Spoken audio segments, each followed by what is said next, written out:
In today's video, we'll be taking a look at 4 different spray products. We will put all 4 of these products through the full 2.0 suite, including installation, visual appeal, contact angle, gloss, slickness, and of course, the torture test durability. By the end of this video, we'll know which of these 4 products comes out on top and what you should spend your hard-earned money on. This panel has already been fully prepped and it's ready to accept our 4 products. We're going to find out just how easy they are to install. The products always need a good shake, and we'll be starting out with the CERAKOTE Platinum.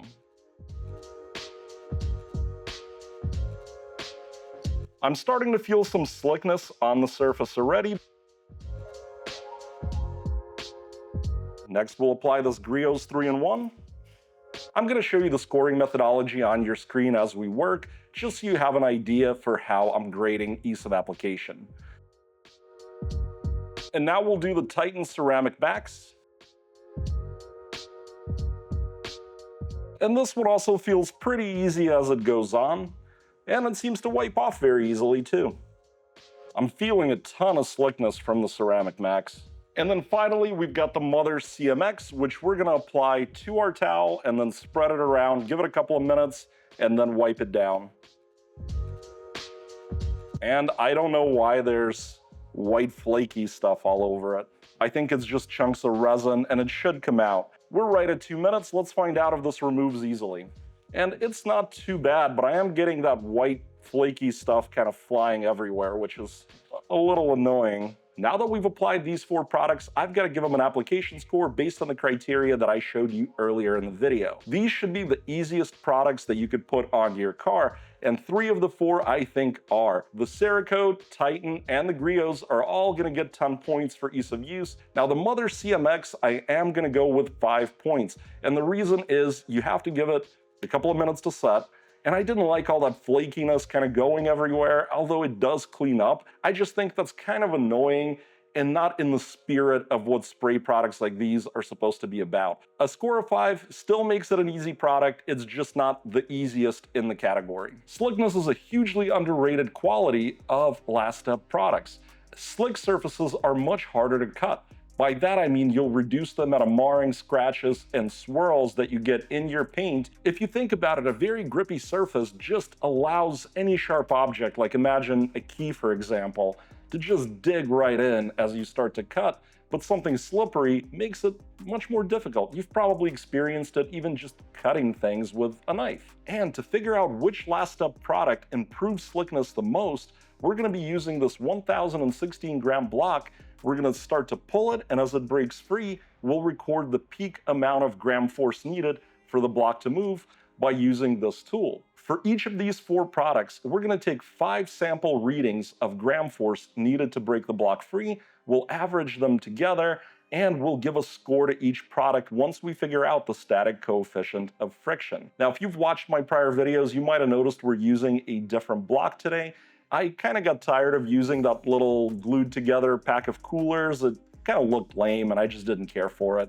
I ended up 3D printing my own design. It's got a 1 kilogram weight in the middle of it, and it has better weight distribution for the hook point that we're using to grab the block. Now that is going to improve our accuracy in readings, but you might be wondering, Dimitri, well, you've changed the block. How do any of these results measure against all the other results in the past? Well, this is exactly why we've always used the static coefficient of friction. As long as the block is big and heavy enough to give you accurate readings, it doesn't actually matter that the weight of the block changed slightly, and it is a very slight change. You may be wondering if this is a different plastic than the ice packs, but it actually doesn't really matter. We've always been using this kind of velvety adhesive material that I change out between tests, and I've carried this material over to this block. So ultimately, these readings today will still be completely relevant to the past readings we've had. And if you want to check those past readings out, you should go to detailscore.com, which is my new website. It's a tool I made to specifically let you sort and compare the different products that I've tested, figure out the exact LSP that you might want to use on your ride. I've done all the math, the results are in, and I can tell you the overall winner for the slickness test is going to be the Griot's 3-in-1. It came in at 82 grams of force, which when you divide by the weight of the block, 1,116 grams, comes out to a static coefficient of friction of 0.07, giving it 10 points. That is an extremely slick product. With 92 grams of force needed, Titan comes in the number 2 spot with a static coefficient friction of 0.08, followed by the CERAKOTE Platinum with a static coefficient of friction of 0.09 and 100 grams of force needed to move this block. In last place for slickness, we do have the Mother's product. This one came in at a static coefficient of friction of 0.16, giving it 7.5 points. Now that the panels had a chance to cure, let's talk about the visual appeal and see if the products have made this panel pop, added depth, gloss, richness, all those good qualities that we expect from Last Step products. To get a balanced look at the finish, I'm comparing two panels, the red one we coated together and a pre-prepped black test panel. The scoring system's up on your screen now and we'll average those scores out. It's very clear to me, especially in person, which product stands out, and in this case it's going to be the Mother's CMX. It has added some pretty intense depth and richness to the paint. You can really tell when looking at like reflections of lights, things like that. It just makes a big improvement. I'm really looking to give this thing a 10. I think it's up there. I don't think this is the prettiest product we've ever seen, but it really does stretch to that 10. The improvement is quite notable. On the black, the Mother CMX looks absolutely fantastic. I think this is at a true ceramic coating level of depth and pop. I'm very impressed with how it came out. It's definitely getting a 10 for a 10 overall score. Moving on, the CERAKOTE Platinum is probably my second choice. I don't think it makes it quite to the 10, but it does improve that depth, it adds some pop. It does look good, and one thing you can really notice is the improvement in the reflections that you get, and I'll post an image of that here. I think this does deserve 5 points. It's made a notable improvement in the quality of the finish. On the black, the CERAKOTE Platinum is a similar story as on the red. It's made an improvement, it's significant, you can see it, but it is not a 10. It's gonna also get a 5. We're gonna average the score to 5 points for the CERAKOTE. Moving on to the Griot's 3-in-1, I think this one is stretching to a 5. I can see that it's made a difference, but it's becoming very hard to see on the red. I suspect you'll have trouble seeing it as well. I'm gonna do my best to show you good images of it. On the black, I think the Griot's 3-in-1 absolutely is getting a 5. There's no stretching involved. It clearly makes a marked improvement in terms of pop and gloss and depth. Really nice on the black. You'd love this on a black car, but not quite a 10. Finally, the Titan. This one, I'm going to have to go with a 0. You know, it's just at the level of placebo. It's like I can sort of tell there's a line there, and maybe it's making an improvement, but boy, is it difficult to see. It is very, very marginal at best on the red paint. Now, keep in mind, red is much more challenging to show the product on. It's a bright color. It's difficult to really see that difference unless the product is quite strong at making it pop. And this is where we see most products struggle. Interestingly, on the black, the Titan Ceramic Max looks incredible. I'm truly impressed with how deep and rich it looks. It is up there, I think, with the Mother CMX, maybe just a little bit less poppy and less deep, but still a very big improvement for the paint. So we're gonna average this one to 5 points. I need 1 second of your time to let you know that down below in the description, you're gonna find links to these products. They're affiliate links, and if you purchase anything at those sites at no added cost to you, you'll be supporting my channel. I receive a very small commission, and that's how I'm able to make this kind of content. Beyond just using our eyes to judge how pretty these products make our painted panels, we can also use my gloss meter to work out how the specular reflection of these panels has changed with the application of the product. Normally, I polish these panels to 88 gloss units. That's what this machine reads when I take 5 readings when I'm done prepping and polishing them. And now that these products have been applied to our panel, we can use this machine to work out how that specular reflection has changed. Did it go up? Did it go down? That change is going to be reflected in the point score. If it goes up, we'll give it that amount of points. If it goes down, we'll take away that amount of points. And this is really telling us how shiny these panels become. And the way this machine works is I have it set to use a 20-degree angle. It emits a light at that angle and then figures out how that light returns, basically. I do sometimes get asked why I use 20 degrees. Some other testers will use different angles. 20 degrees is the appropriate angle for highly glossy surfaces. You're supposed to use larger angles for semi-gloss and even larger angles for matte surfaces. With the gloss testing complete, I could tell you that the winner is gonna be the CERAKOTE Platinum. It was able to gain 0.8 gloss units, which is not a ton, but a little bit of gain that we can actually scientifically show happened on this panel. The Griots, on the other hand, had the biggest loss at negative 4.3 gloss units. That is starting to get into the realm of perception, but again, you would be really stretching it to say that you can, with your eye, tell a big difference. The Titan Ceramic Max also lost 3.2 gloss units, and finally the Mother CMX lost 1.9 gloss units, which is very, very little. So as you can tell, it's actually quite hard for products to raise gloss. It's much easier to lower it. And this has been very common in all my testing in the past. Again, you can go look at detailscore.com and you can see that only a fraction of the products are actually able to boost shine, that specular reflection. And if you are curious about what the bare paint looks like, because obviously I'm telling you that there's all these losses, well, there you go, 88.5. Again, 88 is an average. I've turned the lights down because now we're gonna figure out just how hydrophobic these four products are. And to do that, we're going to use my optical contact angle meter, which I designed myself and 3D printed. And what we do with this test is deposit a 3 microliter droplet of water on one of these panels, and we measure the angles of the bead of water to figure out the level of hydrophobicity. Anything over 90 degrees is hydrophobic. Computer software on the laptop measures those contact angles for us. We take 5 samples per product, average those samples out, and give them a score. The hydrophobicity testing is complete. I've got the lights back on, and there's one product that definitely did better than the rest, and that's going to be the Titan Ceramic Max. It came in at 93.5 degrees of contact angle, making it truly hydrophobic. That being said, it is important to point out this doesn't make it a hydrophobicity monster. 93.5 degrees is what I would call the good category. It is truly hydrophobic. However, those true coatings out there, like the little bottles of liquid coatings that you get, many of them are able to hit beyond 105 degrees. So this is what I bucket into the good category. That does mean the Ceramic Max will get 5 points. Coming up next after the Ceramic Max is going to be the CERAKOTE Platinum.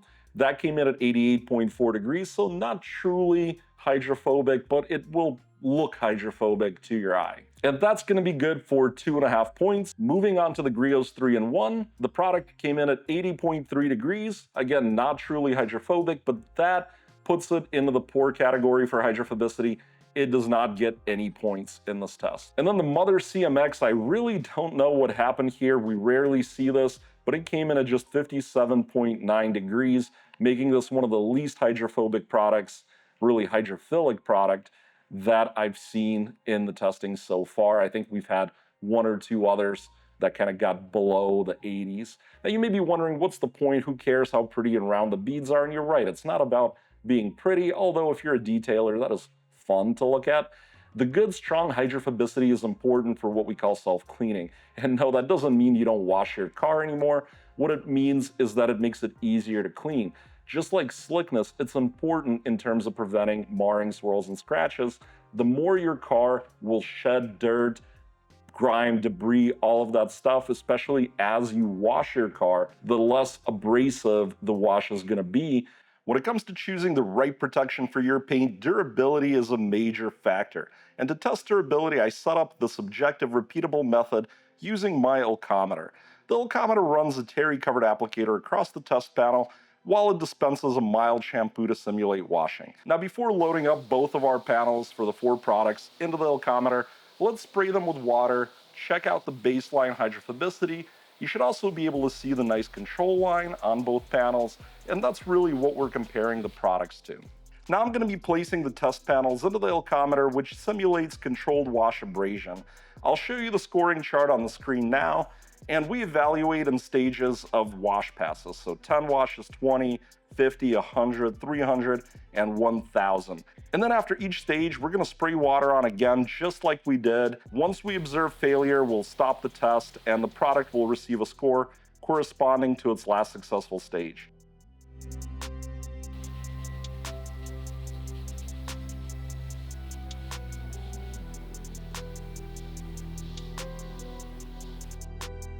Now, it's important to clarify, this is a measure of durability. It's under very controlled, repeatable abrasion. It's not really a direct test of longevity. So when we talk about longevity, that's actually how many months, years, whatever it is that the product will last on your paint.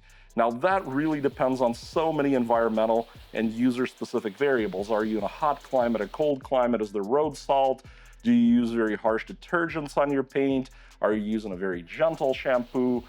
All of that is going to play into this, and this is why it's so hard to actually tell you how many years or months or whatever it is. It really does kind of depend on each unique situation. Now that being said, this test is still valuable because it does give us direct insight into how well the product resists this abrasion.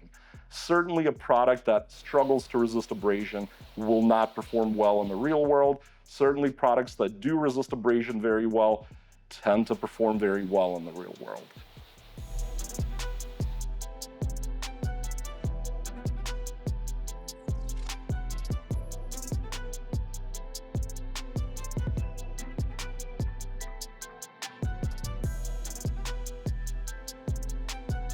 300 washes in, both the CMX and the Griots are kind of giving up the ghost.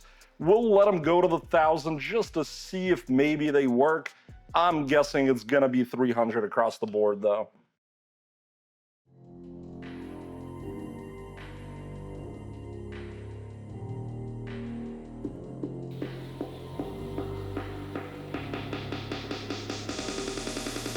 Now that the testing's complete, let's do a quick little overview and figure out which of these 4 products really impressed me. And I think overall, I would say the CERAKOTE Platinum is the biggest winner in the group. It was the most impressive to me overall. It's quite easy to use. It was very strong in durability, achieving 300 washes. I also thought it was quite slick. It may not be the slickest out of the 3, but it still got 10 points in that category, so it's performing very well there. And when it comes to looks, I think this product was a bit middle of the road. It scored 5s all around, but it did also increase specular reflection, which is really cool. We don't see a lot of products doing that. It does tend to be the minority of products. However, I would have liked to see it do better in terms of hydrophobicity. Didn't really make it to 90 degrees. It's not truly hydrophobic, but it does work well enough, as you saw on our panel test. Clearly, it does get water off the panel. It just may not quite compete with some of the real true liquid coatings out there that we test. And then our runner-up is going to be the Titan Ceramic Max. Now this product I thought was the overall easiest to use, although 3 of them did get 10s.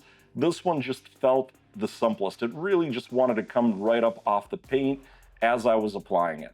Furthermore, it was the only one of these 3 that achieved true hydrophobicity in our contact angle testing, which is great in terms of self-cleaning and protecting the paint.